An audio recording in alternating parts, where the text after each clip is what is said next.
Today is Friday, July 31st, and here are our top business stories from the week. The famed Las Vegas Strip is facing a cold streak, and it's unclear when, if ever, casinos will be back in the black. For a city that runs on tourism, the COVID pandemic has been particularly tough on the Las Vegas economy, as casinos, hotels, nightclubs, and performance venues remain closed.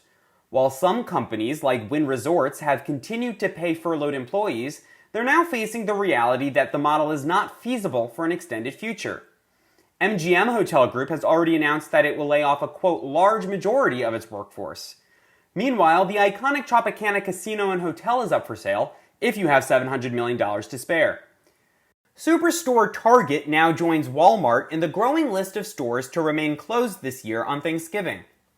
Citing COVID concerns, Target will begin its holiday shopping season in October this year, as a means to prevent the shopping stampedes typical of Black Friday.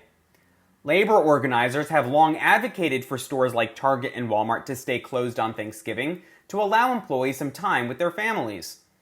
Target will also expand its online campaign this year, encouraging people to do more holiday shopping remotely to decrease potentially hazardous crowds. Leaders of America's 4 largest tech corporations appeared before the House Judiciary Committee this week to answer questions about potential monopoly violations. The CEOs of Amazon, Facebook, Apple, and Google all spoke virtually before the panel, answering questions via video chat. While Democratic lawmakers mainly asked about whether these companies have unfairly bought out competitors, some Republicans on the panel used the opportunity to ask the tech companies about whether they have engaged in anti-conservative bias. Google CEO Sundar Pichai promised that Google had no political agenda, noting that both sides of the political spectrum have made the accusation. AMC, the nation's largest movie theater chain, has struck a deal with Universal Pictures. Earlier this year, the film studio garnered great success when it released Trolls World Tour directly to at-home viewers. Subsequently, Universal said it would continue to release movies directly to home devices, much to the chagrin of AMC. The cinema chain then warned that it would forbid Universal films from playing in their theaters unless they could strike a deal, giving AMC exclusive screening rights before movies were released for home entertainment. But the deal struck this week makes the cinema-exclusive screening window much shorter than prior to the pandemic. Once theaters reopen nationwide, Universal films will only have to play in theaters exclusively for 17 days before being released digitally. Meanwhile, as airlines across the globe receive financial aid from various governments, airports are struggling.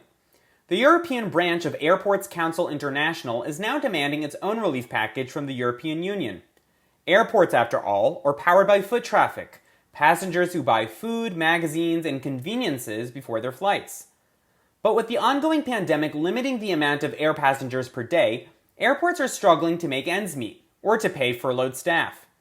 Among the measures that the Airport Council has requested is to make airlines pay for their utilities and services.